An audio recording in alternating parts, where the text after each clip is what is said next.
morning, everybody. This is Russ. Welcome to Scoville Underground. Just thought I'd do a quick little grow update this morning. Today is December 19th, 2020. The plant I'm showing you here, that was planted on October 31st. It's for Habanero Kratky grow update. This is a Habenstein, one of my specialty peppers that I grew. There's your root system. Now I'm noticing on this one, this is the first time I've ever grown Kratky. Everybody else's seems to be growing air roots like crazy. They're just going nuts. This one, not so much.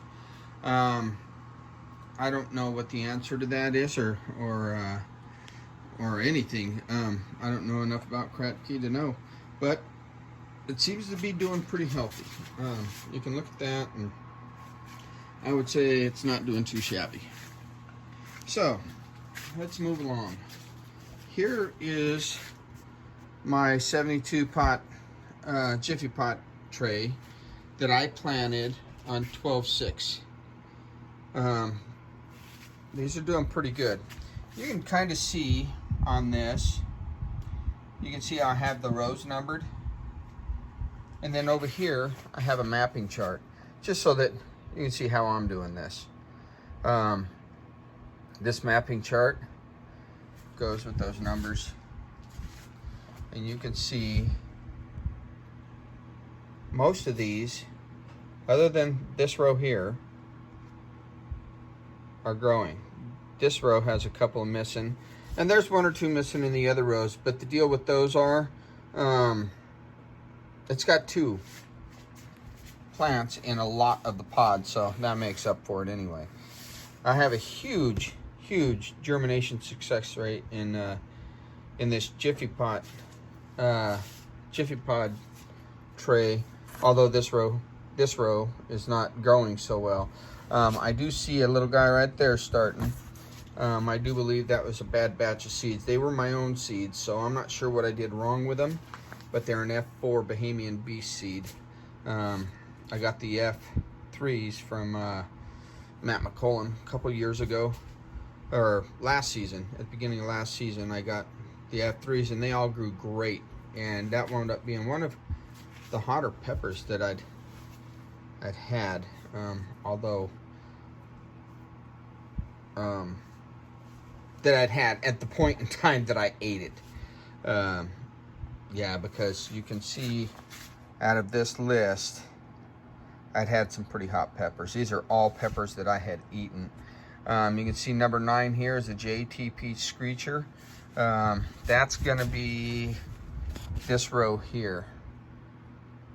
That's Bullfrog Jeremiah Thomas's cross. And this thing is peachy looking, it's gnarly, it is hot. One of the hottest peppers I'd ever had. Awesome pepper.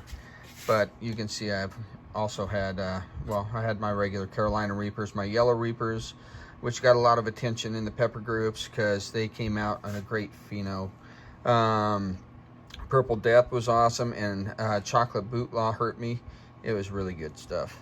The Pineapple Habanero, that's number 6, and number 6 is going to be this row here. So I'm getting a pretty good success out of that. That was one of the best tasting peppers I think I had last year. Not the hottest pepper by all means, but man, it tastes good. Anyhow, so we're gonna come over to here. This is kind of an experimentation situation I got going on over here. I started some of these just right in the rock wool cube, right in the, it's a double cup, so this the tray is empty still. But you can see maybe this one here, you can see that guy starting in there. And then these babies in here, some are starting, some are not. These are doubles. Most of these are doubles on what I had in the Jiffy Pod, so I'm not too worried about it. Those Jiffy Pod plants will all turn probably into hydroponic. They'll probably go into a DWC system, if not this DWC system. These ones on this side, though, you can see those are doing pretty healthy. And like I said, these are doubles of the ones over here. Now I've got over here, oh, and here, I have these laid out a different way. You can actually see there is one in there. You can see that guy coming up, popping up there. That's awesome. And here's my layout for that. You see how I have those laid out, and here's my mapping for that. So back over here, doing this little experimentation situation, and this is for Farmer Jay's Purple O Reaper. He asked if somebody had a chance to grow these for him because he was running a little tight on space, time, and whatever. So I told him I'd do it. I'm happy to grow out for him. I planted these last night, sowed these last night, and it almost looks so crazy as it may sound. It almost looks as though this guy right here, get a light on that. That guy right there.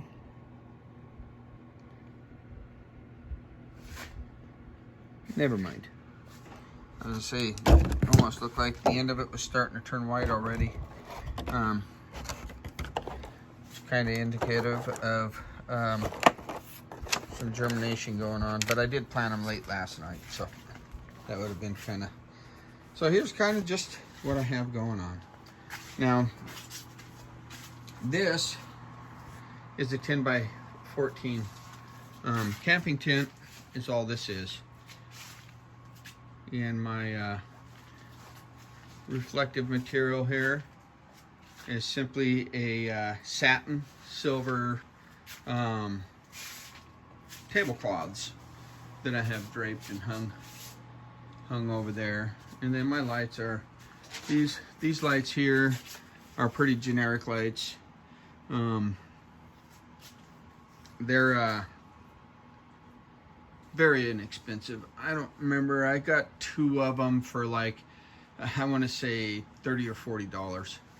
And then these guys here are a little bit more. These are full spectrum. It's what I started my grow with last season. These ones here were about $65. That's a 1,000-watt light. And if you've seen any of my photos from the pepper groups from last season, I did pretty good with those. I had a lot of good luck, and that's all I had was these guys here. Had a lot of luck with them though. So inexpensive. This grow tent was cheap. I got it on sale several years ago. Hadn't really used it a whole bunch. I cut the center room out of it, and like I said, I bought this satin tablecloth for the wall. And you can see it's just literally satin, but it reflects very well. It looks, it's as reflective, at least in my eyes, as the wrinkly mylar that's in these actual grow tents. This whole setup is pretty cheap. I'm not even going to try to go through numbers, but it was probably half price from what most people would pay for this much space and this much setup. So back in over here, I have room. I've got just some stuff there for later on in the season. Back behind here, I've got my little grow pellets back there, and then I actually have my seed stash in those. So anyhow, that is my Saturday grow update this week, being Saturday 12/19, a week until Christmas. Actually, only 6 days till Christmas. So if I don't talk to you before then, y'all have a good Christmas, a happy New Year, and thank you for tuning in. If you like, please like and subscribe. And if you want some notifications on when these post, hit that bell. It'll give you notifications. So until next time, Y'all have a good one.